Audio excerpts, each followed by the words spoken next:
So I put the remaining colonists on each board. So right now, let's try something different. Let's try the craftsman, which is a production row.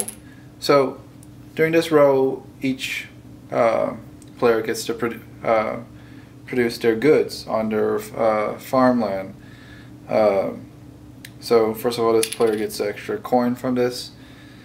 And the privilege is that you get to produce one more extra good than the rest of the players. So what happens is that this player gets to take all of the production he can, which this one only has 2 corns. So go ahead and give him 2 corns. The next player right there only has 1 indigo plant and 1 indigo field. So he gets 1 indigo plant. And then right here has 2, even though it has 3 in the indigo plant building, but there's only 2 fields, so he only gets 2 indigo plants. I mean 2 indigo goods. So, and it goes all the way back to this player right now. After everybody gets all their stuff, the first player gets to pick their choice of whatever fields they have for 1 more good. Since he only has corn, so that's his only choice, is to get 1 more corn. Just to let you know that, let's say if he had indigo or coffee and whatever at the very beginning, he goes ahead and grabs all goods that he can produce. Then the next player grabs all the goods that they can produce. And then the last player gets to grab all the goods they get to produce. So there's a finite number of items out here. If somebody's been hoarding up certain goods and just somebody's been going crazy at maybe just doing just lots of indigo and lots of sugar, then if all indigo and sugar, whatever, is not on the board anymore, the remaining players kind of get screwed because they don't get to grab those goods. So let's see. So that's all that. That's the end of production craftsman row. So this one right here, let's try the trader row. So first he gets that corn right here. So the trader row, basically you can trade with the trading house.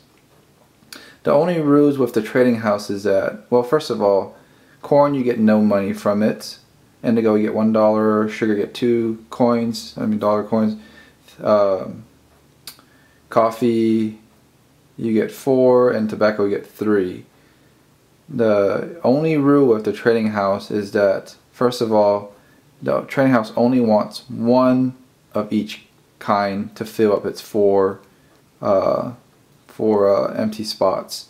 So you cannot have 2 indigos in the trading house. You can only sell 1 item. And whenever it comes to trading, you only can sell 1 item anyway. But let's say because he picked the trading card, the privilege of picking the trading card, you get 1 extra coin whenever you sell your goods. So there's no goods, like there's no items on here. He sells his indigo. Indigo only gets 1 coin, but because of his privilege, he gets another coin, so he gets 2 coins. This player can't sell anything because indigo is already on there. Let's say if the player had coffee, then he could sell it for 4 right there. But he doesn't. And that player right there has 3 corn. Corn you get nothing, so why would you sell it? Only if you're the person who picked trading, then you can get 1 coin from your privilege. But there's no reason why that player right there would like to sell its corn.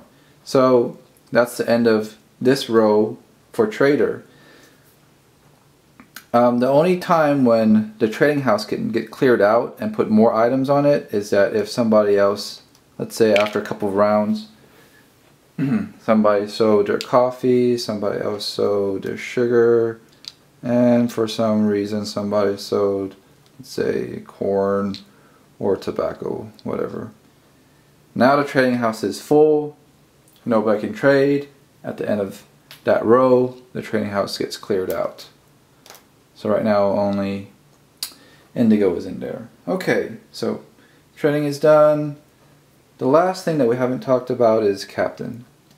So now it's down to, oh wait, before we even go there, well, first of all, we forgot to fill up the colonist ship.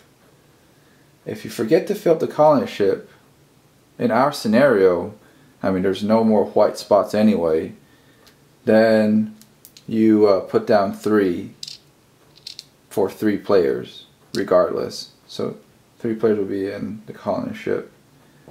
And this is the end of this round. So whatever remaining rows are left over, you put 1 coin on top of them. Okay, and then everybody returns their cards. 1, 2, 3. And now this player is now the governor. So he gets to start first. Well, one thing that's very attractive to do is that the captain has 2 coins. And we haven't talked about the captain, so might as well just talk about the captain phase right now, the captain row.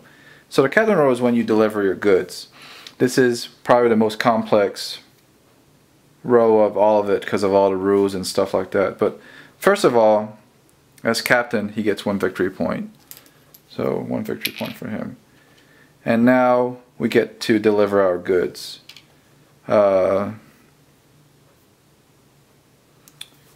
If you look right here, this boat right here has 4 places for goods. This one has 5. This one has 6. So each cargo ship has different capacity for goods. Each cargo ship will only take 1 kind of good. So let's say this cargo ship will only take all corn. So let's say he sells all corn. He gets 3 victory points from that. 1, 2, and 3. This one right here, he doesn't have anything. He doesn't get to sell anything. And this player right here gets to sell 2 cargo of indigo. And he puts it right there, and he gets 2. What am I doing? 2 victory points. 1, 2. So one last thing is that, let's make up some stuff. Let's say this player right here actually has 3 more corn. Let's say this player right here has 3 more tobacco and 3 more coffee, 1 tobacco right here. So there's 1 more ship. If this player wants to mess up that player, he can put 1 tobacco there and he gets 1 extra point. That player, because there's only 3 ships, and I said earlier that you only can have 1 kind of item in each ship, so all of these 3 can't be placed in here. And then this player still has nothing. This player can go ahead and put there 1 more coin, gets 1 more extra point. Now it's all done. Nobody can trade anymore. By the way, you have to, if you have that type of good, you have to deliver it. So after everybody has done, there's nothing you can trade anymore. There's no more goods you can deliver. This is what happens. The rest of the goods rot, so you have to get rid of them. You can leave 1 good on your board, but then the rest rots. So that rots, that goes away. Same for this player. You can keep 1 good and 2 rots away. So it's a very wise, sometimes the captain phase is also a very wise way to screw people over. If you don't want your things to rot away, there are different types of purple buildings right here, like the warehouse, that you can store all same kind in there. So you might want buildings like that. So the whole idea about the game is that you want to collect victory points. So you can see right now this player has 4 victory points from selling goods, and he has 1 victory point from buildings. So that's a total of 5 victory points.